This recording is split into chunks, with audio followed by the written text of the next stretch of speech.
Halo semuanya, selamat datang kembali di channel Neronime. Di video kali ini kita akan melanjutkan pembahasan alur cerita light novel Sekai Saiko no Ansatsusha, yaitu pada volume ke-8. Video ini adalah kelanjutan dari video alur cerita sebelumnya. Jadi buat kalian yang belum menonton video sebelumnya, kalian bisa menontonnya terlebih dahulu, agar kalian juga dapat lebih memahami alur ceritanya. Nah, video ini adalah part kedua untuk pembahasan volume 8, di mana part kedua ini akan berfokus pada persiapan Luke untuk melawan Setanta. Oh iya, di part kedua ini juga bakal ada beberapa scene dewasa, jadi hati-hati buat kalian yang belum cukup umur. Kalian nanti bisa skip aja di bagian dewasanya. Oke, tanpa berlama-lama lagi, langsung aja kita mulai pembahasannya.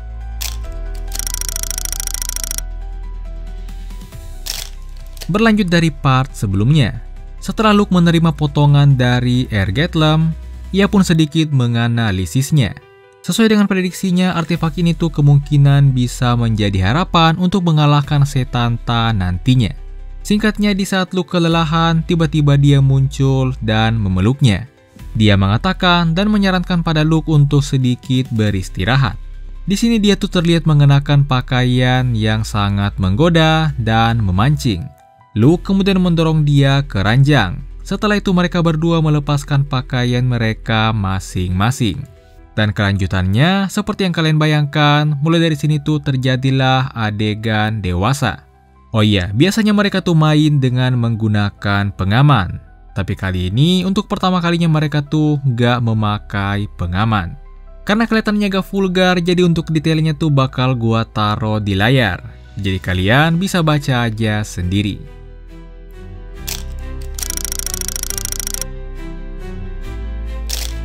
Scene kemudian berpindah memperlihatkan Luke yang sedang bermimpi. Di mimpi Luke saat ini ia tuh mengingat kembali masa-masa ketika ia menjadi pembunuh terbaik di organisasi.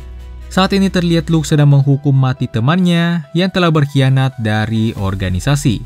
Di sini temannya tuh menjelaskan alasannya berkhianat itu karena ia menyadari organisasi akan membuang dirinya. Nah, di sini temannya itu juga menyarankan pada Luke untuk tidak terlalu percaya pada organisasi. Suatu saat nanti organisasi itu pasti akan membuang Luke juga. Tapi di sini Luke tuh gak mendengarkan perkataan temannya ini. Ia malah dengan percaya diri mengatakan bahwa suatu saat nanti ketika ia diperintahkan untuk mati oleh organisasi, maka ia tuh akan mematuhinya. Dan saat itu tiba, ia tuh akan menjalankan misi terakhirnya, yaitu misi untuk membunuh dirinya sendiri. Nah, singkat cerita ternyata Luke dibuat kecewa. Di akhir hidupnya, ia tuh sama sekali nggak diperintahkan untuk mati, tapi malah tiba-tiba dijebak dan dibunuh oleh organisasi. Semuanya sesuai dengan perkataan temannya dulu. Meskipun Luke sangat mempercayai organisasi, tapi organisasi itu sama sekali nggak mempercayainya. Nah, di sini Luke kemudian terbangun dari mimpinya. Kebetulan di sini ada Tarte yang sedang membangunkannya. Luke di sini teringat bahwa ia tuh membesarkan Tarte seperti organisasi membesarkannya dulu. Sehingga akhirnya Tarte itu menjadi pelayan setia yang akan menuruti semua perintah Luke. Di sini Luke tiba-tiba merasa bersalah. Ia kemudian tiba-tiba mengatakan pada Tarte bahwa jika Tarte tuh merasa nggak bebas dan nggak puas di sisi Luke, ia tuh boleh meninggalkannya dan mencari pria lain yang menurut Tarte bisa membahagiakannya. Menurut Luke, Tarte tuh ingin mematuhinya sejauh ini itu karena Luke menyelamatkannya saat Tarte masih kecil dulu. Mendengar itu di sini Tarte pun sangat terkejut. Tarte di sini tentu saja menangis. Ia mengatakan bahwa perkataan Luke sangat jahat. Gak mungkin Tarte mematuhinya sejauh ini, bahkan sampai rela mengorbankan hidupnya, cuma hanya karena ia diselamatkan di masa lalu. Tarte menegaskan bahwa ia rela melakukan semua ini, itu karena ia memang mencintai Luke. Luke di sini terkejut. Ia baru menyadari kalau mimpinya barusan udah membuatnya berpikir aneh-aneh. Luke kemudian minta maaf. Tarte di sini gak langsung maafin Luke. Kalau Luke memang pengen dimaafin, maka ia tuh harus mendengarkan permintaan Tarte dulu. Tarte mengatakan bahwa ia tuh akan menyebutkan permintaannya ketika mereka tuh lagi berduaan saja. Luke kemudian menyadari bahwa mereka saat ini tuh nggak sedang berdua. Luke melihat ke sampingnya dan di sana ada dia yang juga baru bangun tidur. Di sini dia menyinggung bahwa semalam tuh Luke sangat brutal. Karena itulah ia saat ini merasa lapar. Tarte pun kemudian kembali ke dapur untuk menyiapkan sarapan seperti biasa. Sementara Luke dan dia juga menyusul setelahnya.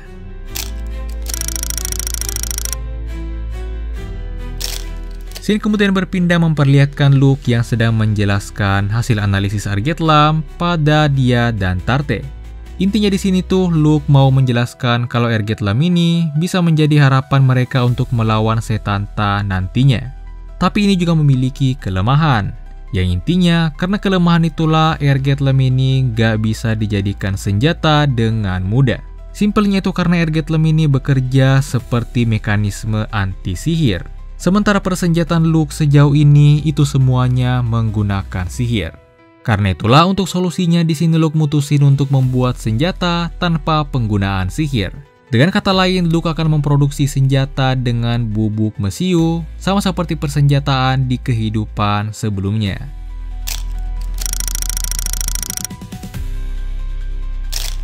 Singkatnya, Luke berhasil menciptakan senjata tanpa sihir. Senjata yang sama dengan di kehidupan sebelumnya. Dan saat ini ia sedang mengujinya dengan latihan menembak dari jarak jauh. Dari latihan ini, Luke menyadari bahwa ia tuh terlalu ketergantungan dengan sihir, sehingga kemampuannya benar-benar menurun drastis dibandingkan dengan kehidupan sebelumnya. Jadi sejauh ini Luke tuh selalu menggunakan sihir, misalnya untuk menghilangkan hambatan angin sehingga pelurunya tuh jadi tepat sasaran. Berbeda dengan kehidupan sebelumnya, ia tuh bahkan bisa membaca arah angin, sehingga bahkan tanpa bantuan sihir pun ia bisa tepat sasaran. Intinya, kalau secara teknik menembak saja, Luke yang di kehidupan sebelumnya itu masih lebih hebat dibandingkan Luke saat ini. Menyadari itu di sini Luke bertekad akan terus latihan hingga kemampuannya kembali dan sama seperti di kehidupan sebelumnya. Tapi di sini ia tuh nggak yakin bisa melakukannya dengan cepat sebelum Setanta bergerak. Untuk saat ini, Luke harus membidik Setanta dari jarak dekat dan tentunya itu tuh mustahil karena Setanta pasti akan menemukannya. Di sini Luke sangat kesal. Ia bahkan sempat membentak Tarte.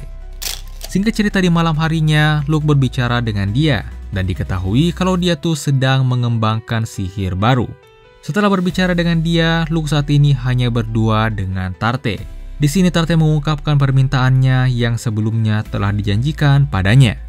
Nah, permintaan Tarte tuh ia ingin agar Luke beristirahat dulu dan mengesampingkan semua pekerjaannya untuk saat ini. Itu karena menurutnya Luke saat ini tuh sedang aneh. Luke bahkan beberapa kali membentak Tarte sebelumnya, seolah Luke saat ini tuh sedang emosian. Luke pun menerima permintaan Tarte. Ia kemudian minum anggur bersama Tarte dan bersantai. Nah, di sini Tarte tuh juga minum anggur. Jadi akhirnya ia tuh mabuk dan jadi blak-blakan. Salah satunya Tarte di sini mengungkapkan kalau ia tuh sebenarnya pengen dimanjain oleh Luke. Tarte kemudian memberikan obat khusus di minuman Luke. Luke tentunya menyadari itu, tapi karena ini permintaan Tarte, ia tuh mau gak mau harus meminumnya. Setelah Luke meminumnya, ia tuh tiba-tiba jadi lemas. Tarte pun membawa Luke ke ranjang dan memborgolnya. Nah, mulai dari sini terjadilah beberapa scene dewasa. Di awal, Tarte memang mengungguli Luke. Tapi ketika efek obatnya mulai melemah, Luke akhirnya membalikkan keadaan dan berhasil mengungguli Tarte.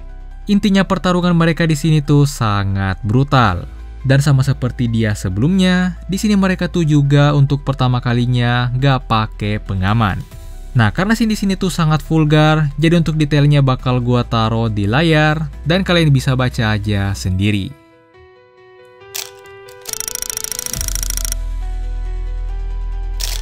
Keesokan harinya Luke terbangun di pagi hari.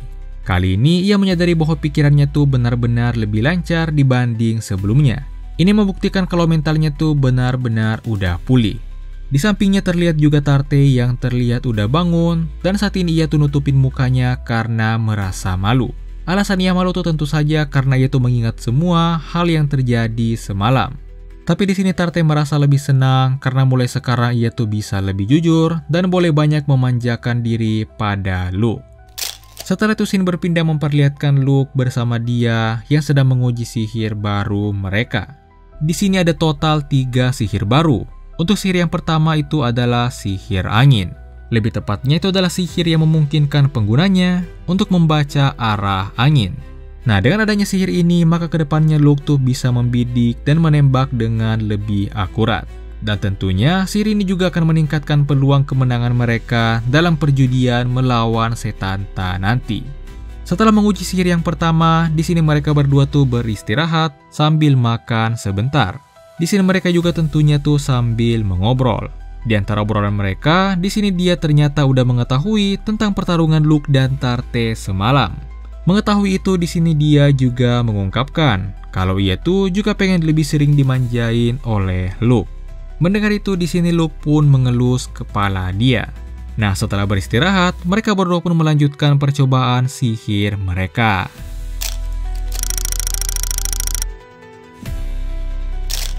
Sini berpindah memperlihatkan Luke yang sedang mengunjungi Maha di kota Murteu.